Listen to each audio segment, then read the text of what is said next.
You know, a lot of people, I can understand why people say, well, I can't point to one moment. I can tell you the one moment.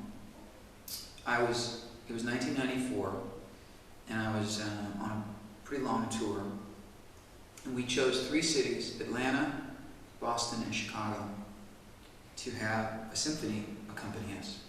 So I had my father do arrangements for all my songs, and he came out on the road with me and conducted the orchestra. And the first show was in Atlanta, really good fun. The next one was in Boston, great fun. And the last one was in Chicago. And I performed at a venue, which was the venue I went to growing up. So I saw the Doobie Brothers there, and I saw all my concerts there.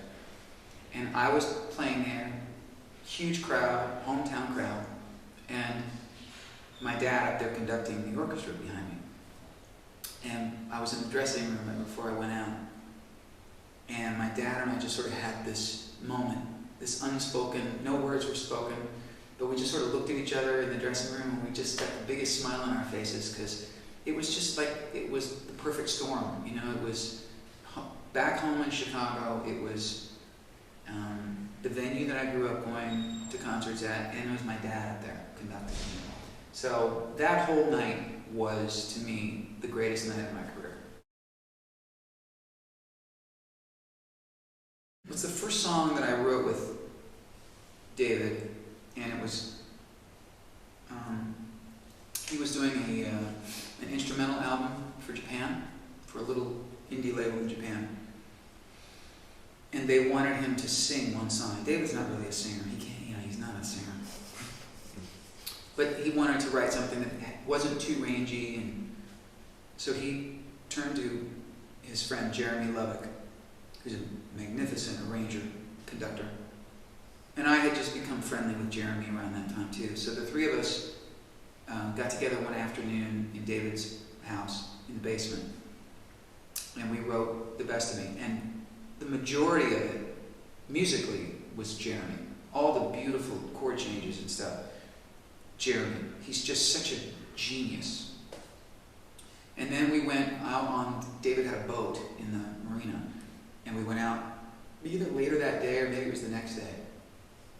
And Jeremy and I sat there with Pat, with, you know, pad and pen, and we wrote the lyrics together. I don't remember, you know, David's name's on the song, but I don't remember what David wrote of the song. But Jeremy and I wrote the song, pretty much, and mostly Jeremy.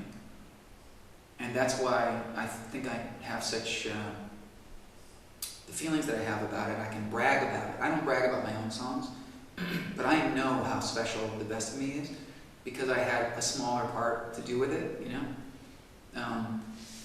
So, and to this day, Jeremy and I are friends, and there are a few people in the music industry that I respect more than Jeremy Lovick. He's brilliant. He's absolutely a brilliant man.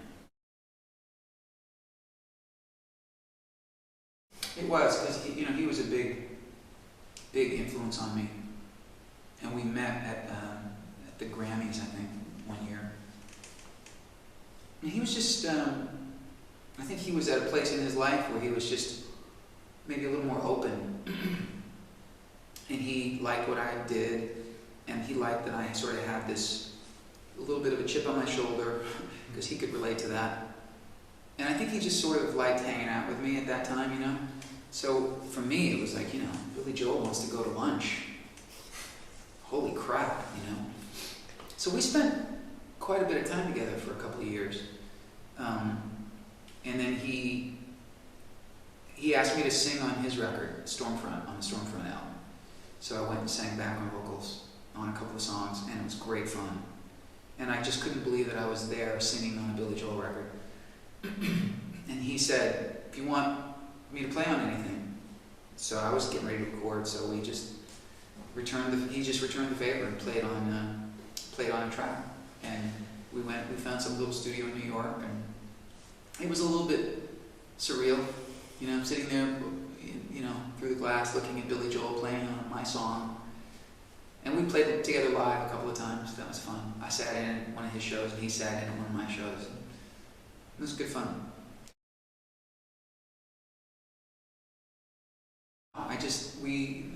the album was an afterthought. You know, I had been doing the shows already, so they were like, "You got to go in and do a record." So I just picked ones that I thought, off the top of my head, would be good.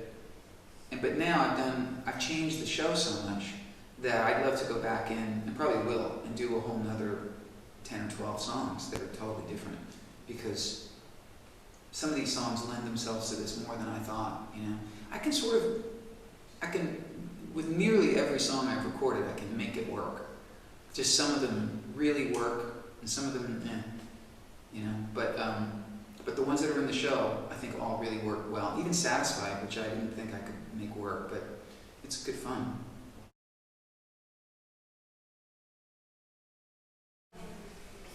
I think if you want to have a following, you have to give people more than just the work that you're doing. And it's very easy for me to sort of just plop a camera down or hand a camera to one of the guys and just go, "Hey, how you doing? Guess what? I'm in Paris." And they seem to like it. They seem to appreciate it, and it's good fun. I've been actually editing the actual video blogs myself in iMovie, which has been fun for me. It's like a new hobby where I'm bringing in, you know, the transitions and title cards and effects and stuff like that. So it's fun. Well, as soon as I get home Saturday, and I'm back in the studio Monday, finishing this George Canyon album. The single is out this week. It's the most added song in all of Canada this week, and that's the first single for the new album. So we have to finish the album, and then I'm making an album with my friend Matt Scannell from Vertical Horizon. We're making another. We've been doing shows as a duo sometimes, but we're making a rock record, an electric record, and we've only done 4 songs, but I couldn't be more excited about it. I think it's really, really special stuff that we're doing. It's really fun, and I'm working with one of my best friends. So,